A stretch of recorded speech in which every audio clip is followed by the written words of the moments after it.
ఈ నిరుద్యోగులకు నిజంగానే తెలివి లేదబ్బా. ఎందుకంటే కాంగ్రెస్ పార్టీ మమ్మల్ని మోసం చేసిందని చెప్పి హైదరాబాద్ రోడ్ల మీద పోరాటాలు చేస్తున్నారు, నిరసనలు చేస్తున్నారు, దీక్షలు చేస్తున్నారు. అయితే హైదరాబాద్ రోడ్ల మీద నిరసనలు చేసుకుంటా కాంగ్రెస్ పార్టీ లీడర్లు ఎవ్వరూ మా దగ్గరికి వస్తలేరు, మాకు కనిపిస్తలేరు, మమ్మల్ని పట్టించుకుంటలేరు అని ఏడిస్తే ఎట్లా చెప్పండి?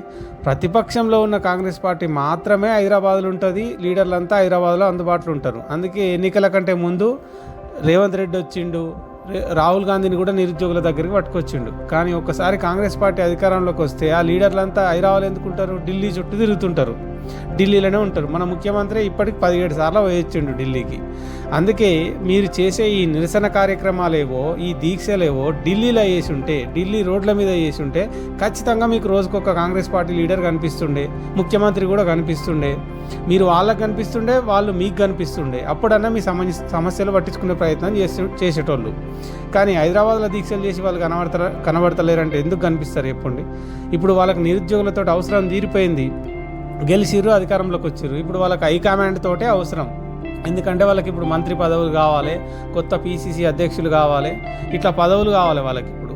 అందుకే మీ ఉద్యోగాల కంటే వాళ్ళ పదవులే ఇప్పుడు ముఖ్యం. కాబట్టి ఆ పదవులు రావాలంటే ఢిల్లీ చుట్టూ తిరగాలి. కాబట్టి వాళ్ళు ఢిల్లీ చుట్టూ తిరుగుతున్నారు. అందుకే 9 రోజులు నిరాహార దీక్ష చేసినా, ఎంత పోరాటాలు చేసినా మిమ్మల్ని వాళ్ళు పట్టించుకుంటలేరు అన్నట్టు. అందుకే ఈ కాంచి పోరాటాలు ఏమైనా చేసేది ఉంటే ఢిల్లీలో చేయరు, ఢిల్లీ రోడ్ల మీద చేయరు, అప్పుడు ఖచ్చితంగా పట్టించుకుంటారు.